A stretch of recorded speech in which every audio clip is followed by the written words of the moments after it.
जय हिंद प्यारे बच्चों। तो स्वागत है आप सभी लोगों का आज की इस नए क्लास में। प्यारे बच्चों, आज के इस क्लास में हम लोग पढ़ने वाले हैं क्लास 12th जियोग्राफी के लघु एवं दीर्घोत्तरीय प्रश्न उत्तर को, जो कि आपके 2025 के फाइनल बोर्ड परीक्षा में यह प्रश्न सब देखने को मिलेंगे।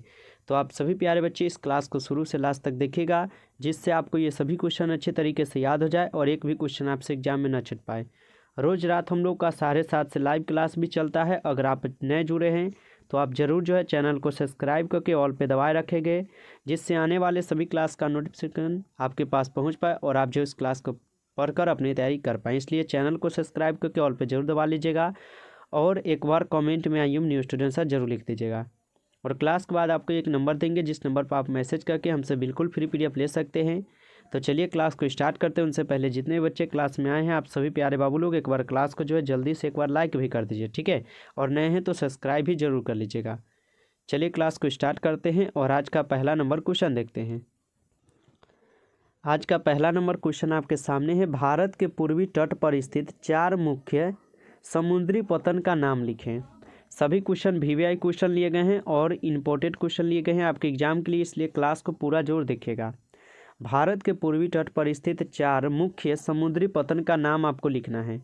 उत्तर देखिएगा, उत्तर दिया गया है कि भारत के पूर्वी तट पर स्थित 4 मुख्य समुद्री मार्ग के पतन इस प्रकार आप लोग ऐसे लिख दीजिएगा। उसके बाद लिखेगा कांडला पतन उड़ीसा में है, विशाखापट्टनम आंध्र प्रदेश में है, और हल्दिया पतन पश्चिम बंगाल, और चेन्नई पटन तमिलनाडु में है। आदि ये क्या है? तो भारत के पूर्वी 4 स्थित मुख्य समुद्री पतन के नाम है, ठीक है। भारत के पूर्वी तट पर स्थित समुद्री के पतन है, ये सब जो बताए हैं ना, ये कांडला पतन उड़ीसा में है, विशाखापट्टनम आंध्र प्रदेश में है, हल्दिया पतन पश्चिम बंगाल में है, चेन्नई पतन तमिलनाडु में है। ये सब क्या है? तो भारत के पूर्वी तट पर स्थित 4 मुख्य समुद्री पतन के नाम है, ठीक है। तो इसको आप लोग अच्छे से नोटबुक पर लिख कर याद कीजिएगा या हमसे PDF लेकर आप लोग याद कीजिएगा, ठीक है। चलिए अगला क्वेश्चन देखिएगा, 2 नंबर क्वेश्चन है। भारत के 4 लौह अयस्क उत्पादक राज्यों के नाम लिखें। भारत के 4 लौह अयस्क उत्पादक के आपको क्या करना है? नाम लिखना है। उत्तर है कि लौह अयस्क, तो भारत के प्रति वर्ष विश्व का 4% लौह अयस्क उत्पादित करता है। भारत है ना, प्रति वर्ष विश्व का 4% है ना लौह उत्पादक करता है। भारत विश्व के लौह अयस्क देशों में चौथा स्थान पर रखता है। भारत है ना, लौह अयस्क की अगर बात किया जाए तो भारत का चौथा स्थान है लौह अयस्क के स्थान पर, ठीक है। भारत में उत्पादित लौह अयस्क का लगभग 75% भाग हेमेटाइट से प्राप्त किया जाता है, ठीक है। अगर भारत में उत्पादित लौह अयस्क का लगभग भाग देखा जाए तो 75% भाग है ना हेमेटाइट से प्राप्त किया जाता है भारत में लौह अयस्क के लिए, ठीक है। याद रखिएगा इसको भी आप लोग। चलिए नेक्स्ट क्वेश्चन पढ़िएगा। यहाँ पर 3 नंबर क्वेश्चन है कि नाभिकीय ऊर्जा क्या है? भारत के प्रमुख नाभिकीय ऊर्जा केंद्रों के नाम लिखे, ठीक है। नाभिकीय ऊर्जा क्या है? भारत के प्रमुख नाभिकीय ऊर्जा केंद्र के नाम लिखना। ये सभी क्वेश्चन VVI क्वेश्चन है बाबू, इसे आप लोग जरूर याद करना ना भूलिएगा, ठीक है, जरूर याद कीजिएगा। चलिए नाभिकीय ऊर्जा देखिएगा तो यूरेनियम परमाणु संख्या 92 तथा थोरियम परमाणु संख्या 90। यूरेनियम क्या है? तो परमाणु संख्या ये 92 होता है और थोरियम होता है परमाणु संख्या 90, ठीक है। आदि परमाणु खनिजे के अगुणों के नियंत्रित दशाओं में विखंडित से प्राप्त ऊर्जा को नाभिकीय ऊर्जा हम लोग कहते हैं, ठीक है। नाभिकीय ऊर्जा से विद्युत उत्पन्न की जाती है। नाभिकीय ऊर्जा से क्या है? विद्युत हम लोग उत्पन्न करते हैं। याद रखिएगा, अगर कहे नाभिकीय ऊर्जा क्या है, भारत के प्रमुख नाभिकीय ऊर्जा के केंद्रों के नाम लिखे, तो प्यारे बाबू आप लोग इतना जरूर याद करके रखें ताकि आप एग्जाम में लिख पाए, ठीक है। चलिए नेक्स्ट क्वेश्चन पढ़िएगा आप लोग। यहाँ पर 4 नंबर क्वेश्चन है आपके सामने, ठीक है। 4 नंबर क्वेश्चन है कि ऊर्जा के अपारंपरिक स्रोतों कौन कौन है, ठीक है। ऊर्जा के अपारंपरिक स्रोत कौन कौन से हैं? उत्तर है ऊर्जा के अपारंपरिक स्रोत नाभिकीय ऊर्जा, ज्वारीय ऊर्जा व तरंग ऊर्जा, क्या है भूतापीय ऊर्जा तथा जैव ऊर्जा। भारत में ऊर्जा के प्रमुख और अपारंपरिक स्रोत है। ये सभी ऊर्जा स्रोत नवीकरणीय के योग्य होने के साथ साथ पर्यावरण अनुकूलन भी है, ठीक है। इसके अंतर्गत क्या तो सौर ऊर्जा भी मुख्य होते हैं, ठीक है बाबू। तो इसको आप लोग अच्छे से जरूर याद कर लीजिएगा, जिससे आप लोग को कोई दिक्कत एग्जाम में ना हो पाए, ठीक है। चलिए आगे बढ़ते हैं। अगला क्वेश्चन यहाँ पर 5 नंबर पढ़िएगा। 5 नंबर क्वेश्चन क्या है कि सूचना उद्योग से आप क्या समझते हैं? सूचना उद्योग से ना आप लोग क्या समझते हैं? उत्तर दिया गया है कि सूचना उद्योगिकी। तो सूचना उद्योगिकी उद्योग में और क्या है, आंकड़ों की प्राप्ति, सूचना का संग्रहण, आदान प्रदान, अध्ययन, डिजाइन आदि कार्य किए जाते हैं। ठीक है। आवश्यक कंप्यूटर हार्डवेयर एवं सॉफ्टवेयर अनुप्रयोग से संबंधित है। सूचना प्रौद्योगिकी को इलेक्ट्रॉनिक उद्योग भी हम लोग कहते हैं। सूचना प्रौद्योगिकी को क्या, तो सूचना प्रौद्योगिकी को हम लोग इलेक्ट्रॉनिक उद्योग भी बोलते हैं या कहते हैं। इस उद्योग में कंप्यूटर के हार्डवेयर व सॉफ्टवेयर का भी निर्माण किया जाता है। ठीक है। इसमें क्या है, तो कंप्यूटर के हार्डवेयर एवं सॉफ्टवेयर का भी निर्माण यहाँ पर किया जाता है सूचना प्रौद्योगिकी उद्योग में। ठीक है। इसको आप लोग अच्छे से याद कर लीजिएगा, जिससे आप एग्जाम में जो है अगर पूछे तो आप लोग लिख पाए बाबू। ठीक है। चलिए आगे बढ़े, अगला क्वेश्चन पढ़िएगा आप लोग यहाँ पे 6 नंबर क्वेश्चन। ठीक है। 6 नंबर क्वेश्चन आपके सामने है, स्वर्णिम चतुर्भुज राजमार्ग पर टिप्पणी लिखें। स्वर्णिम चतुर्भुज मार्ग पर आपको टिप्पणी लिखना है। उत्तर है स्वर्णिम चतुर्भुज मार्ग। तो परियोजना इसके अंतर्गत 5846 किलोमीटर यानी 5846 किलोमीटर लंबी 4.6 लेन्स वाले उच्च सघनता के यातायात गलियारे सम्मिलित है, जो देश के 4 विशाल महानगर दिल्ली, मुंबई, चेन्नई, कोलकाता को जोड़ता है। ठीक है। स्वर्णिम चतुर्भुज के बनने के साथ भारत के इन महानगरों के बीच समय, दूरी और यातायात की लागत घट गई है। यानी अब क्या है, तो अब देखते हुए कि आपको प्लेन हो गया है, ट्रेन हो गया है, मतलब इतना सारा सुविधा हो चुका है भारत में भी, जिससे आप कम समय में जो है ज़्यादा यात्रा कर सकते हैं। ठीक है। तो इसको आप लोग अच्छे से याद कर लीजिएगा। अगर कहे स्वर्णिम चतुर्भुज राजमार्ग पर एक टिप्पणी लिखे, टिप्पणी आप लोग को इतना तक याद रखना है ताकि आप लिख पाएँ। ठीक है। अभी तक अगर आप लोग क्लास को लाइक नहीं किए हैं तो अब लेट मत कीजिए, जल्दी से एक बार लाइक कीजिए। नए हैं तो सब्सक्राइब करना ना भूलें, सब्सक्राइब करके जरूर अभी ऑल पे दबा लीजिए। ठीक है। चलिए अगला क्वेश्चन देखते हैं। नेक्स्ट क्वेश्चन पढ़िएगा आप लोग यहाँ पर।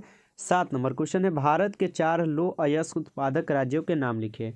भारत के 4 लौह अयस्क उत्पादक के आपको राज्य के नाम लिखना है। उत्तर है कि लौह अयस्क, तो भारत के प्रति वर्ष विश्व का 4% लौह अयस्क उत्पादित करता है। भारत पर है ना कि भारत जो है 4% क्या है, तो लौह अयस्क जो है उत्पादित करता है। भारत विश्व के लौह अयस्कों के देशों में 4था स्थान रखता है। भारत में उत्पादित लौह अयस्क का लगभग 75 भाग हेमेटाइट से प्राप्त किया जाता है। भारत के 4 लौह अयस्क उत्पादक राज्य उड़ीसा, झारखंड, कर्नाटक तथा छत्तीसगढ़ है। ये प्रश्न आपको हम पढ़ाए हैं और फिर से पढ़ा दिए हैं। ठीक है, याद रखिएगा। चलिए अगला क्वेश्चन 8 नंबर क्वेश्चन आपके सामने है। 8 नंबर क्वेश्चन को आप लोग थोड़ा ध्यान से समझिएगा और थोड़ा छोटा कर देते हैं। ठीक है। चलिए 8 नंबर क्वेश्चन है कि इंदिरा गांधी नहर कमान क्षेत्र का सिंचाई पर क्या सकारात्मक प्रभाव पड़ा है। ठीक है। तो उत्तर देखिएगा, उत्तर है इंदिरा गांधी नहर कमान क्षेत्र पर इसे राजस्थान का राज केनाल भी कहा जाता है। ठीक है ना, यानी इंदिरा गांधी नहर को राजस्थान का राज केनाल भी कहा जाता है। इस नगर का उद्गम स्थल सतलज व ब्यास नदियों का संगम स्थल हरके बैराज से है, जहां से निकलकर पाकिस्तान की सीमा रेखा के सहारे 40 किलोमीटर बहती है। इसकी शुरुआत 31 मार्च 1958 को हुई थी। ठीक है, इसकी शुरुआत कहते हैं 31 मार्च 1958 को हुई थी। इसको आप लोग अच्छे से याद कर लीजिएगा। ठीक है। चलिए अगला क्वेश्चन आप लोग ध्यान से पढ़िएगा। यहाँ पर 9 नंबर क्वेश्चन, भारत के पश्चिमी तट पर स्थित पत्तनों के नाम बताएं। ठीक है, भारत के पश्चिमी तट पर स्थित पत्तनों के आपको नाम बताना है। ध्यान से समझिएगा इसको। उत्तर है कि वर्तमान समय में भारत में क्या है, तो 12 प्रमुख और 185 छोटे या मंझोले पतन है। ठीक है, अगर वर्तमान में देखा जाए, वर्तमान समय में भारत में 12 प्रमुख और 185 छोटे क्या हैं, मंझोले पतन हैं। देश के कुल महासागरीय यातायात का 75% 12 प्रमुख पतनों द्वारा होता है। ठीक है, और शेष 25% छोटे और मंझोले पतनों द्वारा होता है। भारत के पूर्वी और पश्चिमी दोनों तटों पर यह पतन स्थित है। इसके पश्चिमी तट पर स्थित मुख्य पतन कांडला मुंबई क्या है, नहवा सेवा, जवाहरलाल नेहरू, न्यू क्या है मंगलोर, मरगा गांव और कोची है। ठीक है, इसको याद रखिएगा। क्वेश्चन है कि भारत के पश्चिमी तट पर स्थित पतनों के नाम बताना है। इतना ही अगर याद रखते हैं तो आप आसानी से बता सकते हैं एग्जाम में और लिख सकते हैं। ठीक है, चलिए आगे बढ़ते हैं। चलिए तो 10 नंबर क्वेश्चन आपके सामने आ चुका है। 10 नंबर क्वेश्चन है कि उष्मा द्वीप क्या है। ठीक है, उष्मा द्वीप जो है ना, ये क्या होता है इसको समझिएगा। उत्तर है कि नगर के केंद्रीय भाग में बढ़ती हुई जनसंख्या को आवास प्रदान करने एवं अन्य कार्यों के लिए विशाल सीमेंट कंक्रीट के ढांचे बनाए जाते हैं। इससे वातावरण का आवास प्रदान तापमान बहुत अधिक हो जाता है। ठीक है, गर्मियों में इनमें रहना दुर्भर हो जाते हैं, यानी गर्मी में रहना यहाँ पर बहुत ही दुर्भर हो जाता है। दुर्भर कहने का मतलब बहुत कष्ट वाला हो जाता है, तो कहाँ से भाई रह पाएगा। ठीक है, इस तप्त केंद्रीय भाग को उष्मद्वीपीय कहा जाता है, यानी इस तप्त केंद्रीय भाग को हम लोग उष्मद्वीप कहते हैं या कहा जाता है, याद रखेगा। ठीक है, चलिए 11 नंबर क्वेश्चन को आप लोग ध्यान से पढ़िए और इसको भी आप लोग अच्छे से याद करने का पूरा प्रयास कीजिएगा। ठीक है, चलिए 11 क्वेश्चन है कि कच्चे माल के आधार पर उद्योगों का वर्गीकरण करें।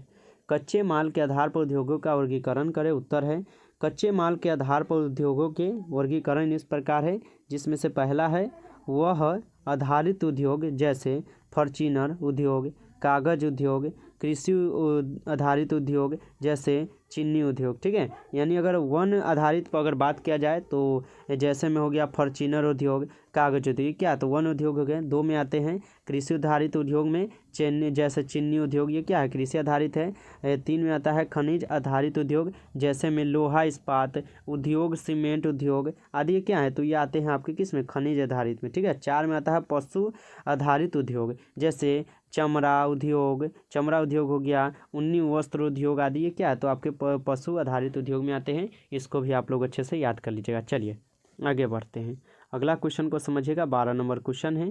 12 नंबर क्वेश्चन है कि सतत पोषणीय विकास क्या है। ठीक है, सतत पोषणीय विकास क्या है समझिएगा इसको, सतत पोषणीय विकास। ठीक है, तो यह जो है ना एक ऐसा विकास जिसमें भविष्य में आने वाली पीढ़ियों की आवश्यकता पूर्ति को प्रभावित किए बिना वर्तमान पीढ़ी द्वारा अपनी आवश्यकताओं की पूर्ति करना, इस संकल्पना का विकास 1960 के दशक के अंत में पश्चिम देशों में पर्यावरण जागरूकता की सामान्य पहल के कारण हुआ। संयुक्त राष्ट्र संघ रिपोर्ट आवर कॉमन फॉर्च्यूनर के अनुसार सतत पोषणीय विकास का अर्थ है एक ऐसा विकास जिसमें भविष्य में आने वाली पीढ़ियों की आवश्यकता की पूर्ति को प्रभावित किए बिना वर्तमान की पीढ़ी द्वारा अपनी आवश्यकता की पूर्ति करना। ठीक है, ये क्या है तो आपके सतत पोषणीय विकास की डिफिनीशन है, जिसको आप लोग को अच्छे से याद करना है।